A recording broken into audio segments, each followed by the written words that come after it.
La Iglesia Cristiana por la Gracia de Dios en San Miguel tiene el privilegio de presentar la exposición de la Palabra de Dios con el pastor Job Ageo Díaz. Puedes seguirnos en redes sociales, Facebook, Iglesia Cristiana por la Gracia de Dios. Suscríbete al canal de YouTube, Iglesia Cristiana por la Gracia de Dios. Solo en Jesús hay salvación.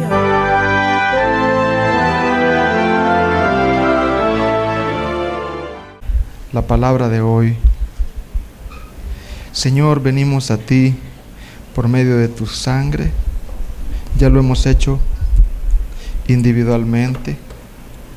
Y ahora te suplicamos como cuerpo que tu sangre sea rociada sobre aquellos pecados conscientes o inconscientes, familiares, pecados en el trabajo, pecados íntimos, que hemos sido manchados por el pecado, por la caída. Te pedimos que tu sangre rocíe sobre nosotros y que nos acercamos a un Dios santo y a una palabra tan santa, en el nombre de Jesús. Amén. Hermanos, ¿qué libro nosotros estamos estudiando de la Biblia? Vamos a continuar con el Evangelio en el libro de Génesis. El Evangelio en el libro de Génesis. Hermanos, una advertencia al estudiar el libro de Génesis y toda la Biblia. En primer lugar, quiero decirles, hermanos, que la Biblia, este libro que tengo en mi mano izquierda, no se trata de mí. Se trata ni de historias de personajes, ¿verdad? Sino que se trata de la historia de un Dios creador. ¿De quién se trata este libro, hermanos? De un Dios creador. Un Dios redentor que se hizo carne en la persona de Jesucristo para salvar al ser humano, para la alabanza de su gloria. Eso es lo primero. Esa es parte de la advertencia cuando leamos Génesis u otro libro. El libro de Génesis no se trata de mí o de mis necesidades. ¿Qué voy a buscar yo ahí para ser bendecido? ¿Qué voy a buscar ahí yo para ser prosperado? ¿Qué voy a buscar ahí yo? No. Se trata principalmente de la historia de un Dios creador, redentor, que se hizo carne para salvar ¿a quién, hermanos? A nosotros los pecadores, para la gloria de Dios. Entonces, realmente, si a ustedes le preguntaran ¿de qué trata Génesis?, ¿qué usted diría?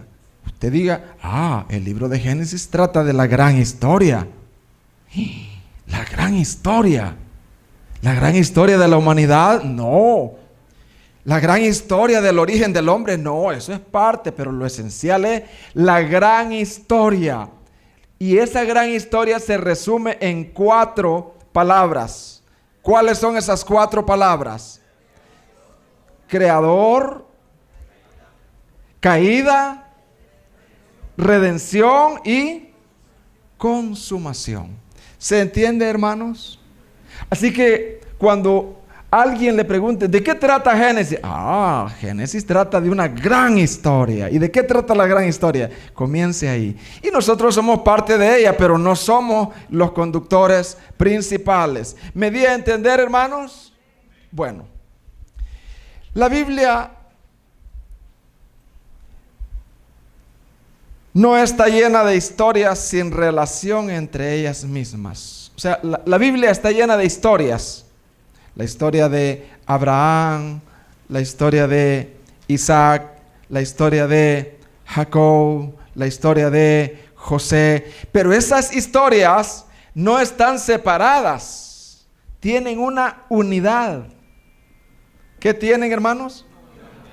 Una unidad entre ellas mismas. Cuando usted pasa del libro de Génesis a Éxodo, ya trata de otros personajes y de otras historias, pero llevan una unidad en las historias pasadas. Las historias pasadas son la base. El libro de Génesis es la base para poder entender los otros libros, porque ya en Reyes, Crónicas y los profetas siempre se va a hablar de Abraham, del pacto con Abraham, de nuestro padre Abraham, de la fe de Abraham, todo eso, y lleva una hilación así.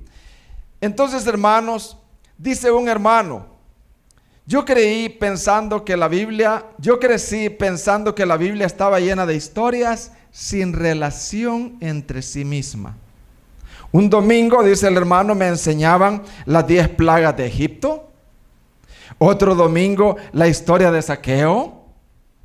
Y otro domingo, el cobrador de impuestos. Ahí está. Y entonces, por eso, hermanos, los currículos de escuela bíblica tienen que tener una cronología bíblica, ¿verdad? Tienen que comenzar desde Génesis, tienen que comenzar ahí, y aunque dure 2 años, pero no que hoy me enseñan una cosa, hoy otra historia, una historia del Nuevo Testamento y se pasa al Antiguo Testamento. Tiene que ser cronológicamente. ¿Se entiende, hermanos? Es importante desde los pequeñitos enseñarles la gran historia, ¿verdad? Así es. Cada vez era una historia de cómo esta persona o situación representaba alguna moraleja, dice el hermano, ¿verdad? Siempre andaba buscando una moraleja sobre cómo debería de comportarme. Y si no me comportaba bien, rápidamente aprendí que la Biblia también tenía mucho que decir sobre el infierno y el castigo eterno. Y no es que no vamos a tomar de estos textos para prevenirnos nosotros o textos para nuestro comportamiento, pero en esencia la Biblia es el tema principal, es Dios, ¿verdad? Dios como creador, redentor, Dios como, ¿verdad? Consumador de todas las cosas. Y dice el hermano: estaba confundido, creí que se trataba de mí. ¿De quién creyó que se trataba el libro? Dice, de él. Yo, al igual que muchos cristianos hoy en día, estaba profundamente confundido en cuanto a mi fe por causa de un problema. No entendía de quién se trataba la Biblia. ¿Cuál era el problema del hermano? No entendía de quién se trataba la Biblia. Escuchar tantas historias fuera de orden y sin ninguna relación entre sí me llevó a pensar que estas historias se trataban de mí. Y dice el hermano: la Biblia escrita para mí. ¿Cuántas veces había escuchado que la Biblia había sido escrita para mí? Y para enseñarme cómo vivir en la voluntad de Dios. Y eso es cierto, hermano. La Biblia nos enseña eso, no me vaya a malentender. Pero la esencia de la Biblia no es eso. La esencia de la Biblia está centrada en Dios. ¿Cuál es la esencia de la Biblia, hermano? Leer la Biblia, dice, se convirtió en una disciplina rigurosa de apretujarme en cada historia y verme como el personaje central de cada pasaje. ¿Quién soy yo en este pasaje? ¿Qué debo de hacer? ¿Cómo puedo ser mejor? ¿Verdad? Entonces, dice también el hermano, una historia, no una colección de reglas. Hay quien cree que la Biblia es una colección de reglas, y ciertamente la Biblia es un manual de reglas, pero la esencia de la Biblia no es esa, ¿verdad? La esencia de la Biblia es que en las reglas nosotros podamos ver el carácter de Dios, el por qué Él pone esas reglas, ¿verdad? Para que nosotros no nos vayamos al pecado, porque somos criaturas caídas. ¿Me estoy dando a entender, hermanos? No es que la Biblia no tenga reglas, pero no, en sí la Biblia no es un manual de reglas solamente, ¿verdad? La Biblia en esas reglas, en esas prohibiciones, está presentando a un Dios creador, a un Dios que vela por el caído, a un Dios que redime al caído y un Dios que un día consumará su obra al hacernos a la imagen completamente como Jesucristo. Entonces, la Biblia no se trata de nosotros. ¿Va quedando un poquito claro, hermanos? Esto significa que no se trata principalmente de qué debemos hacer, cómo debemos hacerlo o por qué. Ciertamente la Biblia tiene algo que decir al respecto, claro, y debemos leer esas partes cuidadosamente. Sin embargo, no es el mensaje central. Usted no va a ir diciendo, pues entonces la Biblia no es un conjunto de reglas, yo las voy a violar. No. Es que ahí están los 10 mandamientos. Pero los 10 mandamientos no es, el objeto de la Biblia no son los 10 mandamientos. Hay un Dios detrás de esos 10 mandamientos. Un Dios creador, un Dios redentor y un Dios consumador. Sin embargo, no es el mensaje central y no las entenderemos bien hasta que leamos el contexto del mismo. Por eso, hermanos, se recomienda leer la Biblia todos los años, ¿verdad? No solo leer parte de la Biblia, porque si usted lee parte de una carta que yo le envié o la carta que su novia le envió, su esposo le envió, si usted lee una parte, ¿va a entenderla, hermano? No, usted tiene que leer desde la fecha en que la envió, ¿verdad? ¿Dónde está la persona? Eso es el contexto. Y luego entrar lo que dice en la introducción, ¿verdad? El saludo, y luego entrar ya al argumento de la carta, y luego la despedida de la carta, y quién envía la carta, cuál es el mensaje de la carta, de toda la carta. Por eso, hermanos, nosotros aconsejamos que todo cristiano nacido de nuevo debe de leer la Biblia. Si no la puede leer en un año, léala en 2 años, pero léala toda, ¿verdad? Que no pase que usted saca un doctorado, una licenciatura, una ingeniería y no ha leído toda la Biblia. Qué vergüenza, hermano, qué vergüenza. La Biblia no es importante para usted, Dios no es importante, usted no ama a Dios, ama más su profesión, ama más lo que tiene. Entonces, hermano, por eso nosotros animamos, ¿verdad?, a amar a Dios primeramente, y ese amor a Dios le va a hacer escudriñarlo en las páginas de la Biblia, para no ser engañado y que usted tenga el concepto de otro Dios, el Dios, el evangelio de la prosperidad, el falso evangelio, ¿verdad? Venga a nuestra iglesia, venga a nuestro club y usted, ¿verdad?, va a hallar claves cómo prosperar económicamente. No, hermano, no es eso. Entonces vaya a otro lugar, pero no a la iglesia, ¿verdad? La iglesia no es un lugar para prosperar económicamente o al estilo que se comparte eso. No es así. Entonces la Biblia se trata de una historia en la que podemos nosotros participar. Eso sí, la Biblia se trata de una historia en la que, ¿qué, hermanos? Podemos participar. ¿Cómo podemos participar? La idea que quiero presentar hoy es que hay una historia en la que podemos participar. Esta historia se trata de Dios y cómo Él está salvando a los pecadores. Ahí es donde nosotros participamos. La historia se trata de Dios y cómo Dios está salvando ¿a quién, hermano? A los pecadores. Dios me está haciendo, ha comenzado una obra en mí y en usted.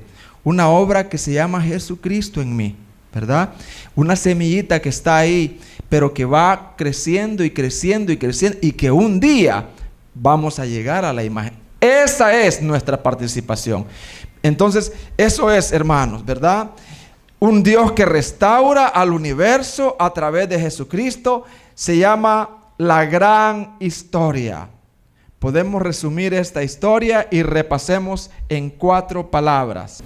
Tenemos que, al leer la Biblia, conocer al protagonista central de la Biblia. Tenemos que conocer al protagonista central. ¿Quién es el protagonista central de la Biblia? Yo solo juego un papel muy pequeño en la gran narrativa redentora de Dios. Solo soy un instrumento, no el conductor. Leí en un libro donde una persona, él presentaba esta película donde quiera que iba, porque él salía ahí. Pero él solo tenía una participación de segundos. Pero él presentaba la película a todos los amigos y mire, aquí salgo yo. Pero en sí no era él el actor principal, ¿verdad? Esto es cierto también para los gigantes de la fe. Podemos tener a los gigantes de la fe. Mencióneme 4 gigantes de la fe que menciona Génesis. Abraham, Isaac, Jacob y José. Ahí se centra Génesis. Son gigantes de la fe. Pero hay un problema. En una página leemos su vida y en la próxima leemos ¿qué? Su muerte, su caída. En la que sigue la historia continúa. Un hombre dijo: ¿cómo sé que la Biblia no se trata de Abraham, Moisés y David? Porque cada uno se muere en un versículo y la historia continúa. Cualquier historia termina cuando muere el protagonista principal. Ahora, ¿quién es el protagonista principal de la Biblia? En la persona de Jesucristo, ¿verdad? Ahora, Jesucristo murió, pero resucitó. Y Él sigue, más vivo, no más vivo, sino en nuestra capacidad de conocerlo. Él vive. Pero el caso de la narrativa redentora, la Biblia, vemos algo completamente diferente. Jesús es el protagonista central y Él es eterno. ¿Cómo es Él, hermanos? Eterno. Pero para que no tuviera que morir toda la humanidad, Él pagó el precio. Jesús tomó el lugar del hombre y murió por sus pecados. Aquí es donde la cosa se pone interesante. A diferencia de Abraham, Moisés, David, cuando Jesús muere, la historia en los hombres no continúa, pero en Jesucristo sí continúa. Amén, hermanos. Entonces, eso quería yo compartirles primeramente como advertencia cuando leamos el libro de Génesis u otro libro de la Biblia. En resumen, ¿cuál es la advertencia, hermano? Que la Biblia no se trata de... Y ciertamente nosotros participamos ahí, pero no somos el protagonista principal, ¿verdad? Nosotros participamos ahí, pero no somos. Entonces, eso era necesario decirlo para que tengamos claro cuando leamos en la Biblia. Para los que predicamos, tengamos cuidado. Cuando prediquemos, por ejemplo, vamos a estudiar a José, los hombres, es un buen tema. Vamos a estudiar todos los hombres a José, la vida de José. Pero tengan cuidado con solo estudiarlo a él. Ustedes tienen que ver en toda la narrativa de qué manera ahí conecta con Jesucristo. Amén, hermanos. De qué manera José está siendo usado para darnos un empujón. Y dice: pongan sus ojos en aquel que verdaderamente es puro, no en mí, en aquel que no pecó, en aquel que fue sin mancha, en aquel que Pilato, Herodes y todos dijeron: no hallamos ningún defecto, porque José tuvo defectos, pero no Jesús. Cuando estudiemos a Moisés, no lo estudiemos solamente, no. Tengamos cuidado de ver que la historia no se trata de Moisés solamente. Se trata de aquel al cual Moisés representaba, ¿verdad? Se trata de, no de Abraham, sino aquel que Abraham anunció y vio su día, ¿verdad? Entonces, así es, hermanos. Ahora, entrando ya un poco en materia, vamos a ver el segundo punto. Recordando la audiencia original de Génesis, quiero recordarles a quién se escribió, para quiénes se escribió, en qué época se escribió el libro de Génesis. ¿Se acuerdan ustedes? ¿Quién escribió Génesis y todo el Pentateuco, hermano? Moisés. O sea, Moisés murió antes de entrar a la tierra prometida. Entonces, Ya había una colección que se llamaba el Pentateuco, se cree, cuando los israelitas entraron a la tierra prometida. Y se acuerdan ustedes que los vecinos de Israel, ¿qué cosmovisión tenían o qué idea tenían ellos de la creación? Disparada, falsa. ¿Se acuerdan, hermanos? Ellos creían que podían ser dioses porque venían de Egipto.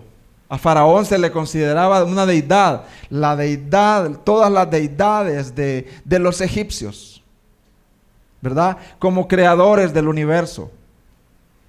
Entonces, el libro de Génesis, hermano, fue escrito para Israel antes de entrar a la tierra prometida.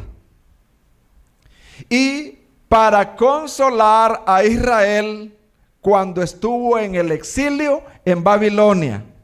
¿Se acuerdan, hermanos, que al final del libro de los Reyes, Israel y Judá fueron llevados cautivos? Israel fue llevado cautivo ¿a qué país? No, Israel, las 11 tribus, ¿a dónde fueron llevados? A Siria. ¿Y Judá a dónde fue llevado cautivo? A Babilonia. Entonces, Israel, podríamos decir, donde se encontraran, ya sea en Siria y en Babilonia, algunos hombres piadosos recolectaron otra vez el Pentateuco y se lo llevaron. Y en sus noches de aflicción lo leían. Entonces, el libro de Génesis también fue dado a Israel para darles esperanza. ¿Para darles qué? Esperanza, ¿verdad? Para decirles, miren, Adán, nuestro padre, por pecar contra Dios, fue echado del paraíso. Ya lo vamos a ver. Ustedes, como israelitas, están aquí en el exilio por haber pecado. Pero miren, aquí la historia también dice que Adán, Dios lo redimió. Dios prometió un redentor. Dios no dejó solo a Adán, no dejó solo a Eva, no los dejó tirados. Prometió un redentor. Igual para nosotros, aunque hayamos pecado, si nos volvemos a Dios, Dios ha dejado un redentor. Entonces, el libro de Génesis les fue dado a ellos para darles esperanza en medio de la cautividad. Amén, hermanos. Pero también podemos dar una aplicación. El libro de Génesis también nos ha sido dado para nosotros en medio de un país violento, hermano, en medio de un país lleno de delincuencia. Ustedes se acuerdan desde la Guardia Nacional, yo me acuerdo desde chiquitito, luego pasamos a la guerrilla, luego pasamos a las bandas, luego pasamos a los acuerdos de paz, luego pasamos a las maras. Y hoy, ¿qué sigue? ¿Hasta cuándo, Señor? Muertes y muertes y muertes. Podemos también ser consolados. Primero, Dios nos dice, es por tu pecado, Israel, porque no me has buscado. Pero hay esperanza. Dios da promesas de una nueva tierra donde no va a haber delincuencia, no va a haber lágrimas, no va a haber dolor. Entonces, por eso, hermanos, es que la Biblia fue escrita para esos oyentes. Y entonces ahora vamos a entrar en materia. Vamos a ver la creación, la caída, la redención en Génesis. Primero vamos a ver, me ayuda por favor ahí con los versículos. Vamos a ver a Dios. Dios creó al hombre. Tomen en cuenta que cuando esta historia se leía, los oyentes original estaban en el exilio, cautivos, atestados de deidades paganas. Y entonces, por eso Dios repite este libro, ¿verdad? Y hay que repetirlo a los niños. Dios creó al hombre. Génesis capítulo 2, versículo 4. Dice, estos son los orígenes de los cielos y de la tierra cuando fueron creados. Y aquí está la firma. El día que, ¿quién dice? Jehová o Elohim, el Dios de Israel, el Dios nuestro, hermanos. Jehová Dios, no la evolución, hermanos. Jehová Dios hizo la tierra y los cielos. Eso hay que enseñarlo a los niños, hermanos. Amén, hermanos. Leerlo nosotros y enseñarlo a los niños una y otra vez. Prepararlos a ellos para cuando vayan a las universidades. Hermanos, en este versículo que acabamos de leer, Dios confirma por su palabra a un Israel en Canaán y en el exilio que Elohim, el creador del hombre y del universo, para que no pongan sus ojos en leyendas e inventos humanos. Lo mismo, hermanos, hoy en día en la evolución. ¿Se entiende, hermanos? Entonces, luego, estamos viendo la creación en Génesis. Dios creador. Génesis 2:8. Veámoslo. Y Jehová Dios plantó un huerto en Edén, al oriente. Y puso ahí, ¿a quién dice? Al hombre que había formado. 9. Y Jehová Dios hizo nacer de la tierra, no la evolución, hermanos, de la tierra, todo árbol delicioso a la vista y bueno para comer. También ahí él plantó el árbol de vida en medio del huerto. ¿Y el árbol de qué dice? Hermano, ¿y por qué hizo ese árbol? Porque Dios no quiere robots programados. Me vas a amar toda la vida y te programa. No, tú tienes el mandamiento de amar a Dios y de obedecer a Dios, pero también tienes una responsabilidad, ¿verdad? No me vayan a malentender en esta parte. Tienes libre albedrío, tienes una responsabilidad, ¿verdad? O de decir, me interesa más la oferta de la serpiente. Voy a probar. A ver qué tal me va.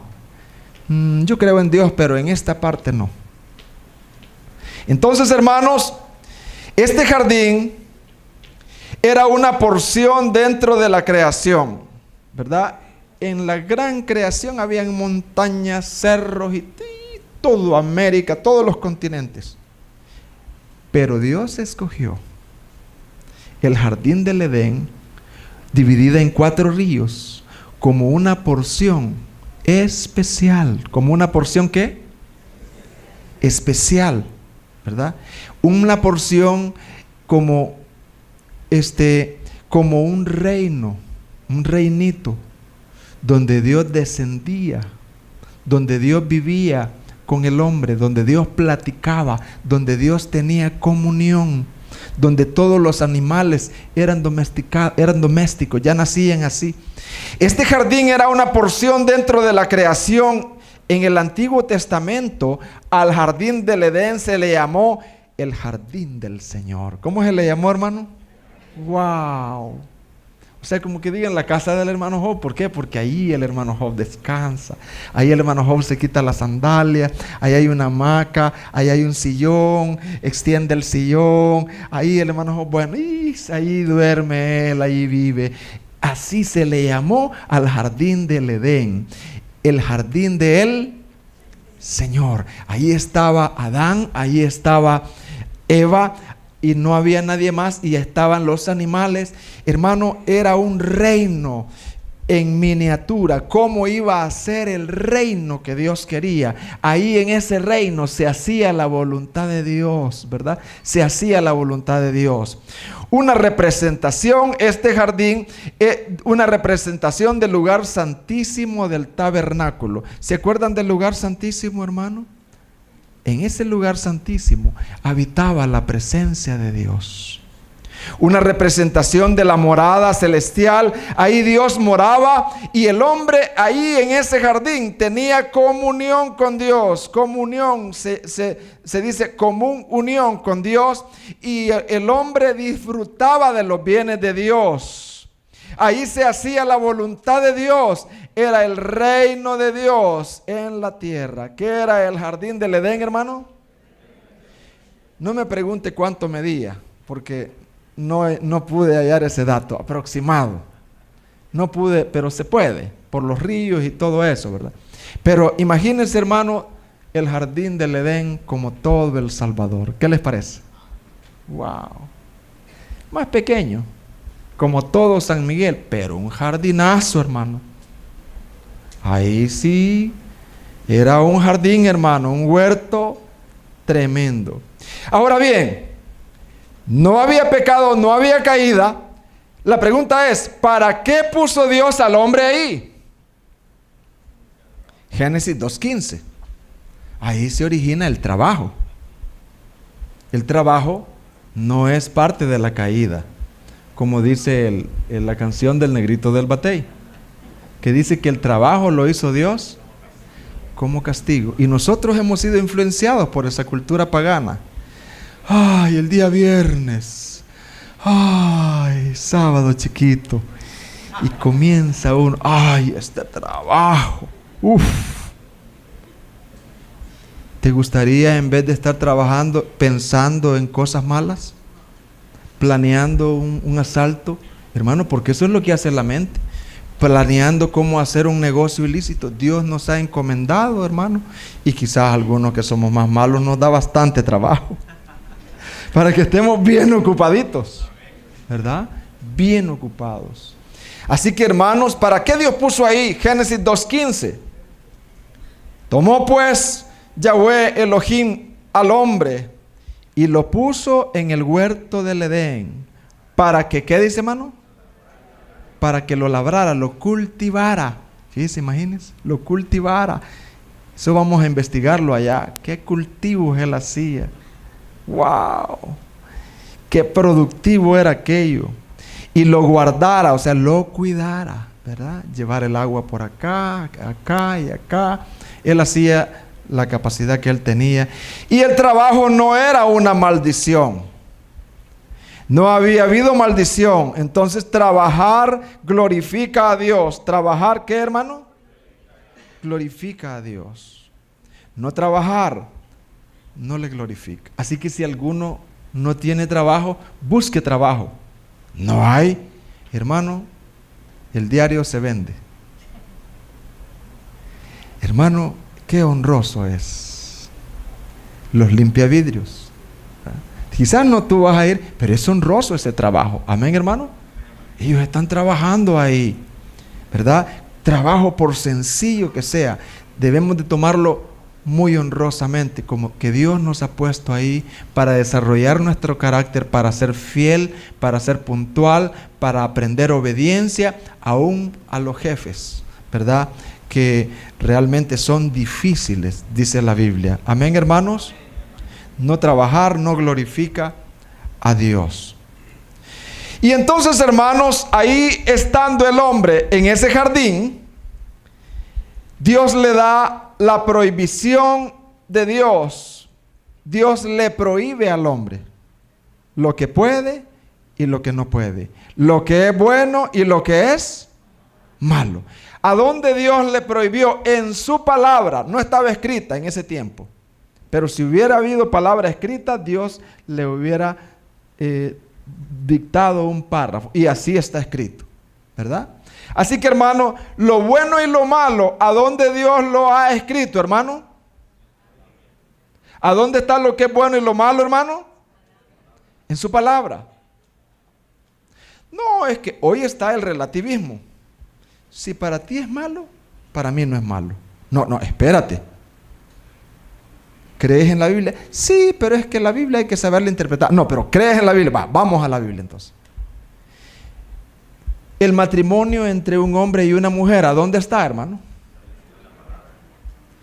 Pero el hombre hoy dice, no, pero es que, ¿verdad? Yo, si así me siento bien. No es que si te sientes bien. Es si está en la Biblia. No, mire, yo creo que es mejor vivir acompañado porque así uno no se arriesga. ¿Así está establecido en la Biblia? No.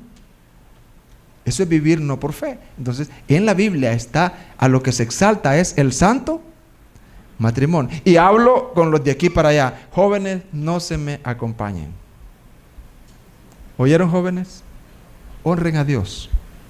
Tienen una generación. De aquí para allá, nadie condeno.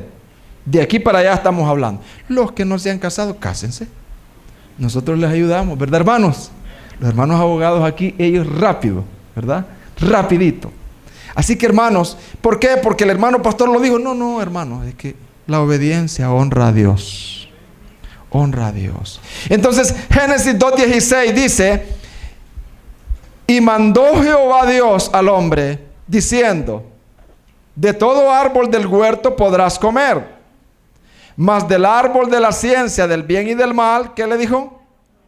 No comerás, porque el día que de él comieres ciertamente morirás. Dios le da mandamiento, le dio la libertad de elegir. ¿Le dio la libertad de qué, hermano? De elegir. Nadie te obliga. La vida o la muerte, la eternidad con Dios o la maldición de perder la comunión con Él. Entonces, hermanos, también vamos a ver en Génesis 2:21 al 24 que Dios en el principio estableció la monogamia. ¿Qué es monogamia, hermanos? ¿Qué es monogamia? Ayúdeme. El matrimonio con una sola persona, un hombre y una mujer, ¿verdad? La monogamia, Dios la estableció. 2:21 dice: entonces Jehová Dios hizo caer sueño profundo sobre Adán, y mientras éste dormía, tomó una de sus costillas y cerró la carne en su lugar. 22. Y de la costilla que Jehová Dios tomó del hombre, hizo ¿cuántas mujeres, hermanos? ¿Cuántas mujeres, hermanos? Una. Ah, pero ¿y por qué David? ¿Por qué Salomón? Ese ya es otro problema. Hay que interpretar. Ellos querían probar a ver si se podía. Y Dios les permitió, aún a los hombres piadosos. Pero dijeron, no se puede. Una mujer. Y oigan bien, jóvenes, escuchen. Y la trajo al hombre. ¿Quién le trajo la mujer a Adán? Dios. 23. Dijo entonces Adán: esto es ahora hueso de mis huesos, carne de mi carne. Esta será llamada varona, porque del varón fue tomada. Y versículo 24. Por tanto dejará el muchacho, dice ahí, o el cipote. El hombre. Jóvenes quietos. Jóvenes colegiales quietos. No es lo mismo ser un macho que ya puede engendrar que ser un hombre que ya te pareces a tu papá. Así que quietecito, quieto, quieto con las chicas. Y viceversa, cuidado, cuidado, ¿verdad? Mejor primero aprende a arreglar bien la camita. Aprende bien a tratar a tu mamá, porque así vas a tratar a tu esposa. Y si la tratas mal, se te va a ir. Aprende a respetar a tu esposa, a tu papá, porque así vas a respetar, ¿verdad? Los hombres somos bravos. Somos terribles. Si una mujer nos alza la voz, somos bravos. Somos capaces de darle una pescozada. Hermanos, somos capaces. Usted, hermano, es la gracia de Dios en nosotros que no nos hace eso. Y primero Dios no se va a hacer. Pero nuestros abuelos practicaban eso. Así que, hermanos, y se unirá a su mujer, ¿verdad? No dice a la cipota o a la hembra. A su mujer, ya es carácter tirándole a la mamá. Y serán una sola. Y eso no hay separación. Dios le puso fin al divorcio ahí. La monogamia brilla en este versículo. Una mujer y su mujer. La provisión de Dios, jóvenes, Dios la trajo. Ora al Señor más que buscarla. Ora al Señor más que buscarla. Ora a Dios, Dios la trajo. Madurez para casarse. Adán ya era un hombre. ¿Cómo era Adán, hermano? Un hombre, ¿tendrá ya la madurez necesaria un hombre de 16? Un hombre, hermano, un adolescente que no ha madurado, no sabe lo que quiere, ¿verdad? Adán ya era un hombre y Eva ya era una mujer. Dios estableció su reino en la tierra, hermanos. Dios hizo las cosas buenas. ¿Cómo hizo Dios, hermano? Todo lo hizo bueno. Creó un reino. ¿Qué creó Dios, hermano? Creó las riquezas para ese reino. Creó el pueblo. ¿Quién era la población, hermano? Adán y Eva. Y los animales. Y lo puso a él para gobernar, dándole la imagen de él, dándole mandamientos, propósito y significado. Todo era bueno en gran manera. Pero ¿qué pasó? Y ahí vamos. Y aquí vamos a entrar ya en Génesis. ¿A qué punto, hermano? A la caída, ¿verdad? Veamos Génesis 3:1. Fueron tentados. Entonces, ¿por qué Dios no mató a la serpiente? No, es que Dios es un Dios sabio. Ay, si mire, es que ahí en el trabajo, es que Dios es sabio. Te está probando. Mire, yo quizás me voy a ir de este mundo a buscar un trabajo al cielo. Allá es el único lugar donde no vas a tener problemas. Jefes sin grietas, de ahí donde sea. Jefes duros, que se irritan. Que cuando las cosas van mal se ponen serios. Terrible, hermano. No, hermano, yo no lo considero a usted así. Hermano, todos tenemos grietas. ¿Sabe por qué no hacemos así las cosas? Por la gracia de Dios, que fluye diariamente, ¿verdad? Pero de ahí, hermanos, es terrible. Génesis 3:1 dice: pero la serpiente era astuta más que todos los animales del campo que Jehová Dios había hecho, la cual dijo a la mujer. Ahí estaba el hombre también, acuérdense. ¿Estaba sola la mujer? No, estaba con él. Ajá, Eva, nada más que se refirió a ella. Con que Dios os ha dicho no comáis de todo árbol del huerto. Adán ahí. Y la mujer respondió a la serpiente: del fruto de los árboles del huerto podemos comer, pero del fruto del árbol que está en medio del huerto, dijo Dios, no comeréis de él, ni le tocaréis, para que no muráis. Entonces la serpiente dijo a la mujer: no moriréis. Ahí está la mentira. Una canita al aire, una vez al año, una relación sexual, una canción. Este programa está lindo. No moriréis, sino que sabe Dios, es que Dios es egoísta. Sabe Dios que el día que comáis de él, serán abiertos vuestros ojos y le van a hacer la competencia a Dios. Y seréis como Dios, sabiendo el bien y el mal. Y entonces Adán y Eva, versículo 6, creyeron la mentira. ¿Qué hizo Adán y Eva, hermano? Creyeron la mentira. Así como nosotros. Mira este placerazo. No te va a pasar nada. Todos lo hacen. Mira. ¿Ve? Próspero. Creyeron la mentira. Versículo 6. Así vio la mujer que el árbol de verdad era bueno para comer, y que era agradable a los ojos, y que era árbol deseado para alcanzar conocimiento. Y se atrevió, y tomó de su fruto y comió, y dio también a su marido, que estaba con ella. Dice en mi versión. ¿A dónde estaba Adán, hermano? Con ella. ¿Con quién estaba Adán, hermano? Ahí estaba, con ella. Y él también comió. La criatura por primera vez decidió ser como Dios. Decidió no confiar en Dios. No, yo creo que sí, Dios dice que verdad, pero Dios es bueno también, ¿verdad? Sí, la Biblia dice del yugo desigual, pero que hermano, aquí en la iglesia no hay chicas.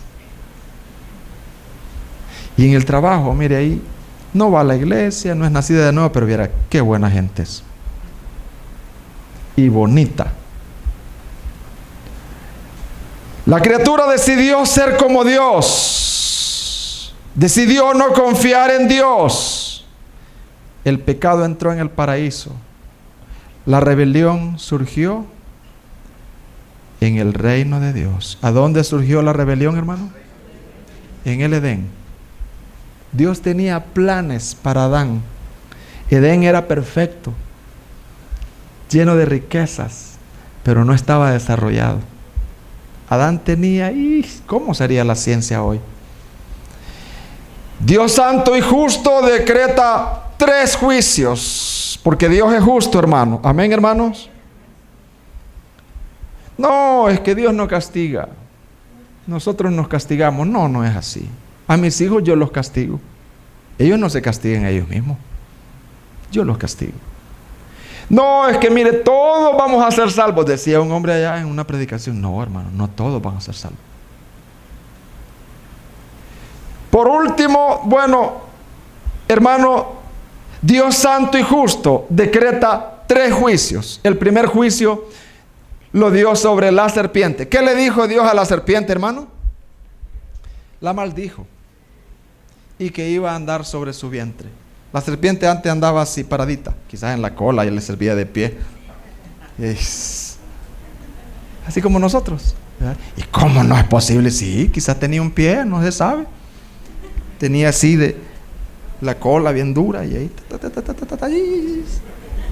Hoy no, vas a andar, te vas a arrastrar, toda te vas a raspar. Ahí la espina te va a pegar y ahí vas a andar toda señalada. Y va a poner una amistad entre el hombre y tú. Bueno, y ahí le dice: Dios también decretó juicio sobre la mujer. ¿Cuál fue el juicio? Versículo 16.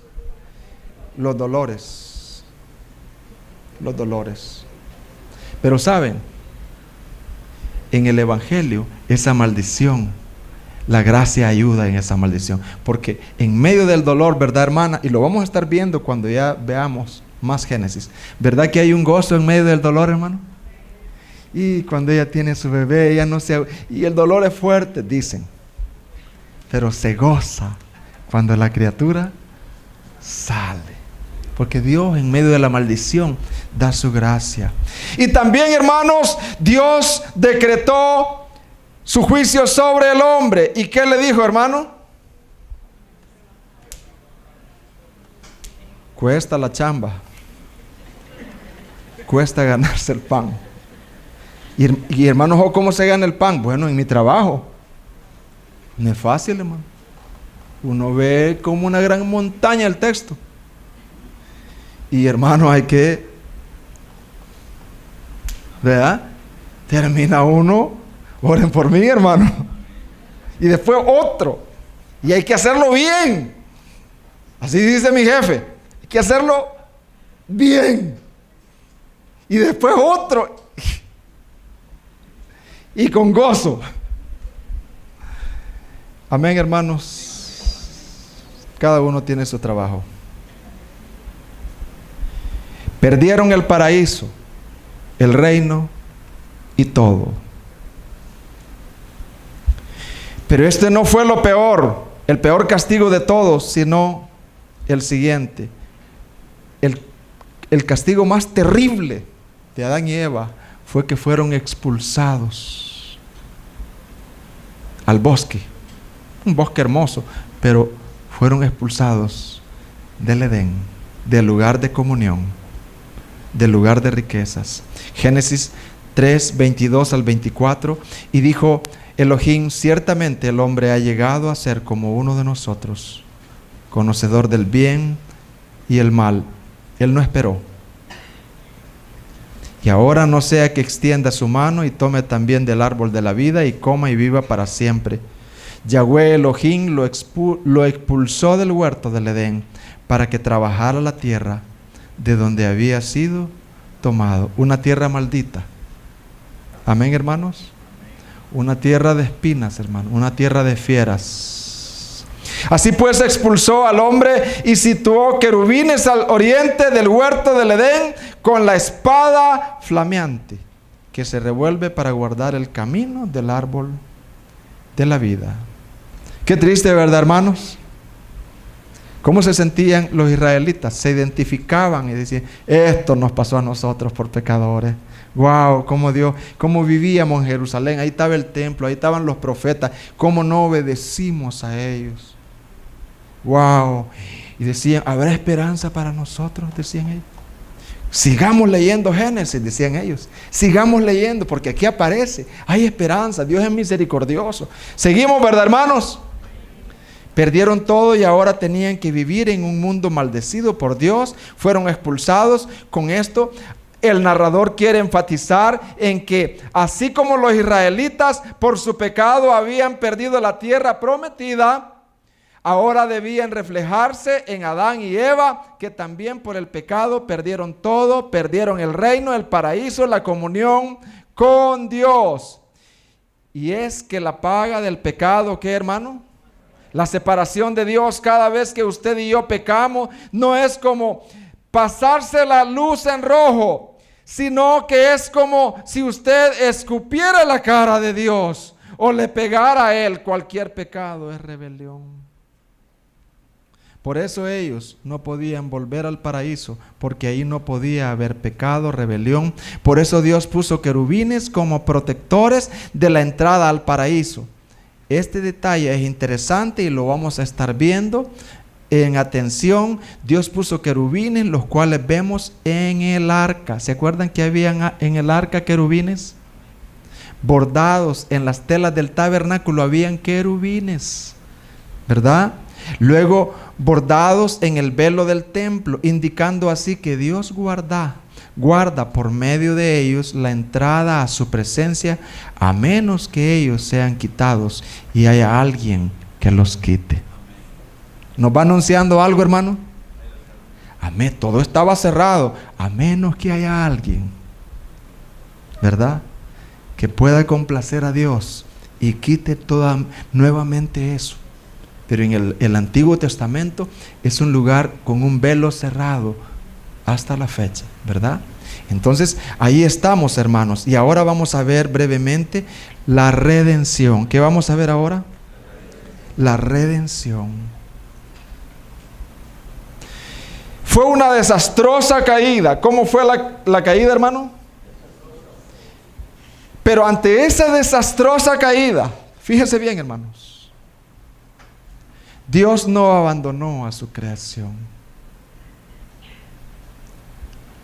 arruinada y caída. Él prometió, como le dicen los teólogos, el protoevangelio. O sea, en Génesis se ve el protoevangelio, que quiere decir primer evangelio. ¿Qué quiere decir protoevangelio? O sea, las buenas nuevas, pues. Él prometió en el mismo libro de Génesis un redentor. ¿Qué prometió en el libro de Génesis? Alguien que rescataría. Alguien que, como Adán, pero un Adán perfecto. Hermanos, Génesis 3:7, podemos ver el protoevangelio, el primer evangelio. Que eso pueda conmoverte y a mí también. ¿Qué dice? Entonces fueron abiertos los ojos de ambos y conocieron que estaban desnudos. Entonces, ¿qué dice? Cosieron hojas de higueras e hicieron delantales. El 21, mire lo que dice. Y Jehová Dios, ¿qué dice, hermano? Él fabricó, Él hizo todo, hermano. Y a su mujer túnicas y los vistió. Esto era una buena noticia para los exiliados. Amén, hermanos. Lo mismo para nosotros. Los exiliados decían, ¿y Dios hizo eso? ¿Por qué no lo mató? ¿Por qué no lo destruyó Adán? Es que Dios lo que promete, lo cumple. Y Él va a levantar un reino de sacerdotes perfectos. El líder no va a ser David, va a ser Jesucristo. Todos van a doblar sus rodillas y van a decir, Dios lo hizo. En la consumación va a suceder eso. Esta es una buena noticia para los exiliados. Y decía, tenemos esperanza. Lo mismo para nosotros que hemos pecado, hermanos. Amén, hermanos. Los que hemos pecado, tenemos esperanza. Aún los que seguimos pecando, pero nos arrepentimos y miramos a su sacrificio.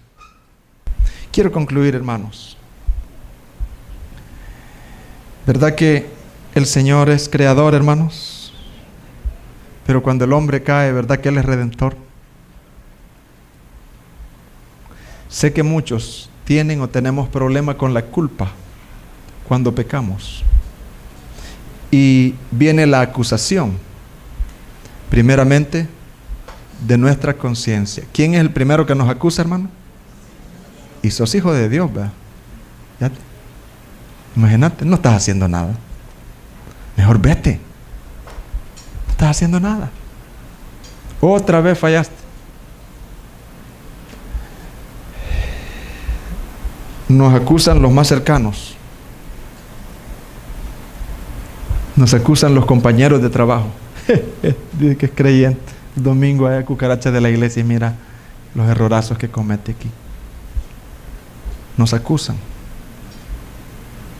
Un joven me contaba y le dice que le dijo al jefe, mire, yo jefe no le falto al respeto, yo trato la manera, pero usted quiere que yo sea un Jesucristo que no falle, ¿o cómo? Con sinceridad el joven. Usted quiere que sea un Jesucristo que no falle, dígame en qué le falta al respeto, en qué no hago la labor que usted me encomienda. Y sé la lucha que muchos jóvenes y muchos empleados y todos tenemos, la conciencia. Los seres humanos que solo están viendo, impulsados por Satanás. A Satanás se le llama, ¿qué, hermano? El acusador. Romanos 8, 33 y 34, hermano, nos da esperanza. Yo quiero predicarte el evangelio a ti y a mí también. ¿Quién acusará a los escogidos de Dios? ¿Cómo dice, hermano? ¿Quién? ¿Cuántos de aquí, no levanten la mano, somos escogidos de Dios? Dios nos ha salvado, como Adán, hermano. Pero a veces caemos. Y te voy a dar esperanza. Imagínate que tú cometieras 1,000,000 de pecados en 1 minuto. ¿Habrá alguien que te pueda acusar según este versículo? No, no es que lo vas a ir a cometer. El hermano Job me dio chance, me dio licencia. No. Pero imagínate que tú cometes 1,000,000 de pecados en 1 minuto. Este versículo dice, ¿quién acusará a los escogidos de Dios? ¿Mi conciencia? No, conciencia. Hay sangre. Hay un intercesor que está delante del Padre. ¿Quién acusará a los escogidos de Dios? Dios es el que justifica. ¿Quién es el que condenará? ¿Quién condenará, hermanos? Cristo es el que murió, más aún el que también, el que además está a la diestra de Dios, el que también, ¿qué dice? Intercede por nosotros. ¿Te da esperanza eso, hermano? En tu exilio, en tu pecado, en tu 1,000,000 de pecados por minuto, ¿te da esperanza eso? Sí, no para que pequemos. En tu pecado pasado, en tu pecado presente y en tu pecado futuro, ¿nos da esperanza esto, hermano? Sí, nos da esperanza. ¿Y quién acusará? Y no participes en la acusación de Dios. No participemos nosotros los padres en la acusación de Satanás para nuestros hijos o para otros. Si viene el hermano que cayó, recibámoslo, acordémonos de Adán y Dios. ¿Podemos orar, hermano?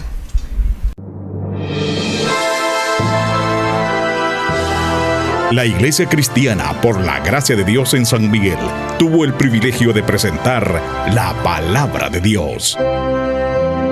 Estamos ubicados en calle Hermanos Marista, pasaje Azucenas, número 36, Colonia Ciudad Jardín, San Miguel, al interior de la Escuela Cristiana Oasis. Para mayor información, puedes contactarnos a los teléfonos 2660-5494 o al celular 7516-8322.